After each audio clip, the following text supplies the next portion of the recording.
तो आगे बता। हम लिखवाएंगे मेरे मरने के बाद वो सब फंसेंगे। कौन सब फंसेंगे। कौन सा फंसेगा? ये पुलिस वाले फंसेंगे, फंसेंगे वो लोग, वो सब फंसेंगे।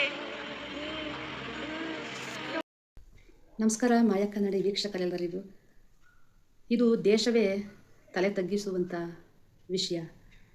ಏನಪ್ಪ ಅಂದರೆ, ನೀವು ನೋಡಿರ್ಬೋದು ಟಿ ವಿಗಳಲ್ಲಿ, ನ್ಯೂಸಲ್ಲಿ ಮತ್ತು ದಿನನಿತ್ಯದ ಪೇಪರ್ಗಳಲ್ಲಿ, ಮ್ಯಾಗಝಿನ್ಗಳಲ್ಲೆಲ್ಲ ನೋಡಿರ್ಬೋದು.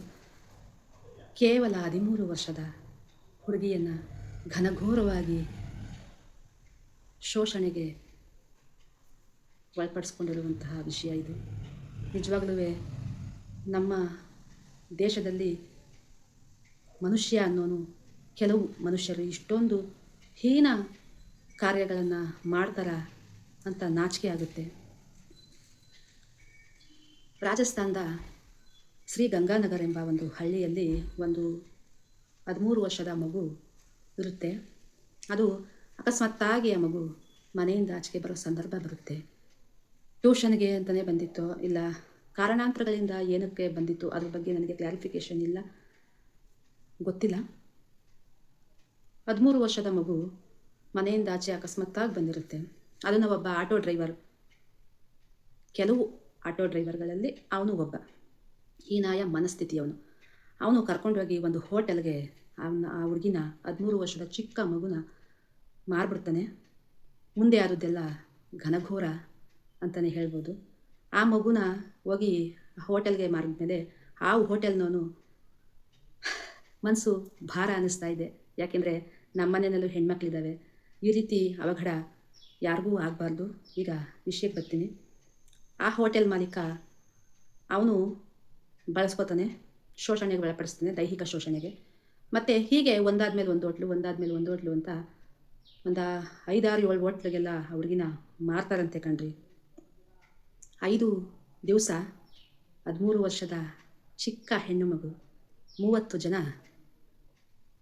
ಬೇವರ್ಸಿ ಲೋಫರ್ಸು ಆ ಹುಡುಗಿನ ದೈಹಿಕ ಶೋಷಣೆಗೆ ಒಳಪಡಿಸ್ಕೊಂಡಿದ್ದಾರೆ. ಇದು ನಮ್ಮ ದೇಶದಲ್ಲಿ ಇವಾಗ ಚರ್ಚೆಯ ವಿಷಯವಾಗಿದೆ. ನಾವು ಕೂಡ ಎಲ್ಲೋ ನಡೆದಿದೆ ಅಂತ ಸುಮ್ಮನೆ ನಿರಾಳವಾಗಿ ಕೂತ್ಕೋಕ್ಕಾಗೋದಿಲ್ಲ. ಯಾಕೆಂದರೆ ನಾಳೆ ನಮ್ಮಲ್ಲೂ ನಡಿಬಹುದು. ನಮ್ಮನೇಲೂ ಹೆಣ್ಮಕ್ಳಿದ್ದಾರೆ. ಒಬ್ಬ ತಾಯಿಯಾಗಿ, ತಂಗಿಯಾಗಿ, ಅಕ್ಕನಾಗಿ, ಮಗಳಾಗಿ, ಅತ್ತಿಗೆಯಾಗಿ ಹೆಣ್ಣಿನ ಪಾತ್ರ ಎಲ್ಲಿಲ್ಲ ಹೇಳಿ. ಹಾಗಾಗಿ ಇದನ್ನು ನಾವು ಕೂಡ ಇದ್ರ ಬಗ್ಗೆ ನಾವು ಒಂದು ಸ್ವಲ್ಪ ಯೋಚನೆ ಮಾಡಬೇಕು. ದಯವಿಟ್ಟು 4 ಜನಕ್ಕೆ ಉಪಯೋಗ ಆಗಲಿ, ಶೇರ್ ಮಾಡಿ.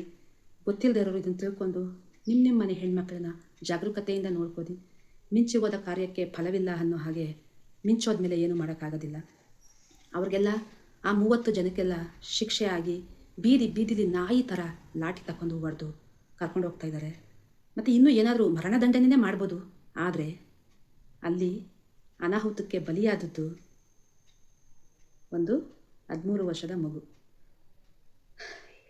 ಅವ್ರಿಗೇನೇ ಶಿಕ್ಷೆ ಆಗಿರ್ಬೋದು, ಅದು ಸೆಕೆಂಡ್ರಿ. ಆದರೆ ನಮ್ಮನೆ ಮಗು ಹೋಯ್ತಲ್ಲ, ಅವ್ರ ಅಪ್ಪ ಅವ್ರ ಅಮ್ಮನಿಗೆ ಆ ಮಗುನ ತಂದು ಕೊಡೋಕ್ಕಾಗುತ್ತಾ? ಯಾರಾದರೂ ಆ ಮಗು ಸ್ಥಾನದಲ್ಲಿ ಇರೋದಕ್ಕಾಗುತ್ತಾ? ಅವ್ರವ್ರ ಕಷ್ಟ ಅವ್ರವ್ರಿಗೆ ಗೊತ್ತಿರ್ತದೆ. ನಾಳೆ ನಮ್ಮ ಮನೆಗಳಲ್ಲೂ ಆಗ್ಬೋದು, ನಿಮ್ಮ ಮನೆಗಳಲ್ಲೂ ಆಗ್ಬೋದು. ದಯವಿಟ್ಟು ಈ ವಿಡಿಯೋ ನೋಡಿದವರು ಒಂದು 4 ಜನಕ್ಕೆ ಶೇರ್ ಮಾಡಿ. ಮತ್ತು ನೀವು ಕೂಡ ನಿಮ್ಮ ಮನೆ ಹೆಣ್ಮಕ್ಳನ್ನ ಜಾಗ್ರತೆಯಿಂದ ಕಣ್ಣಲ್ಲಿ ಕಣ್ಣಿಟ್ಟು ನೋಡ್ಕೊಳ್ಳಿ. ಯಾಕೆಂದರೆ ಯಾವಾಗ ಯಾವ ಥರ ಪಾಪಿಗಳ ಕಣ್ಣು ಬೀಳ್ತದೆ ಅಂತ ಹೇಳೋಕ್ಕಾಗೋದಿಲ್ಲ. ನಾವು ನಮ್ಮ ಮನೆ ಹೆಣ್ಮಕ್ಳಿಗೆ ಮನೆಯಲ್ಲೇ ಮೊದಲನೇದಾಗಿ ಹೇಳ್ಕೊಡ್ಬೇಕು. ಸಣ್ಣ ಸಣ್ಣ ವಿಷಯನೂ ಹೇಳ್ಕೊಡ್ಬೇಕು. ಚಿಕ್ಕ ಮಗು ಅಂತ ಅಂದ್ಕೊಂಡು ನಾವು ಮುದ್ದು ಮಾಡೋದಲ್ಲ. ಆ ಮುದ್ದಿನ ಜೊತೆಗೆ ನಾವು ಆಚೆ ಕಡೆ ಹೋದರೆ ಯಾವ ರೀತಿ ಇರಬೇಕು, ಯಾಗೆ ನಾವು ಆ ಸಂದರ್ಭನ ನಾವು ಬರ್ದಂತೆ ನೋಡ್ಕೋಬೇಕು ಅನ್ನೋದನ್ನು ಆ ಮಗುಗೆ ನಾವು ಮಕ್ಕಳಿಗೆ ಹೇಳ್ಕೊಡ್ಬೇಕು. ಮನೆಯೇ ಮೊದಲ ಪಾಠಶಾಲೆ ಅಂತ ಅಂತಾರೆ. ನಾವು ಹೆತ್ತುಬಿಟ್ಟು ಮಕ್ಕಳನ್ನ ಆಚೆ ಕಡೆ ಬಿಟ್ಬಿಟ್ಟು ಸುಮ್ಮನೆ ಸ್ಕೂಲಿಗೆ ಕಳಿಸ್ಬಿಟ್ಟು ಅಲ್ಲಿಗೆ ಕಳಿಸ್ಬಿಟ್ಟು ಬರ್ತಾರೆ ಅಂದ್ಕೊಂಡು ಸುಮ್ಮನೆ ಕೂತ್ಕೋದಲ್ಲ. ನಾವು ಕೂಡ ಜಾಗ್ರತೆಯಾಗಿರಬೇಕು. ಯಾಕೆಂದರೆ ನಮ್ಮ ಮನೆ ಮಕ್ಕಳು ಮನೆಯಿಂದ ಆಚೆ ಹೋಗಿರೋದು. ಅವ್ರು ಬರೋವರೆಗೂ ನಮ್ಮ ಜೀವ ನಮ್ಮ ಕೈಲಿರೋದಿಲ್ಲ. ಅದು ನಿಮಗೂ ಕೂಡ ನಮಗೂ ಕೂಡ. ಯಾಕೆಂದರೆ ಮಕ್ಕಳೇ ಅಲ್ವನ್ರಿ, ಎಲ್ಲರಿಗೂ ಮಕ್ಕಳೇ. ಹಾಗಾಗಿ ಆ ಮಕ್ಕಳನ್ನ ನಾವು ಹೇಗೆ ನೋಡ್ಕೋಬೇಕು ಅನ್ನೋದನ್ನು ಹೇಳ್ಕೊಡ್ಬೇಕು. ಮತ್ತು ನಾವು ಕಲ್ತ್ಕೋಬೇಕು.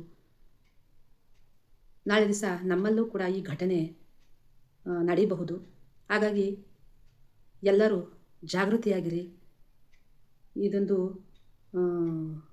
ಶೇರ್ ಮಾಡಿ, ಮತ್ತು ಈ ರೀತಿ ನಮ್ಮಲ್ಲಿ ಆಗದಂಗೆ ಮುನ್ನೆಚ್ಚರಿಕೆ ವಹಿಸಿ. ಧನ್ಯವಾದಗಳು.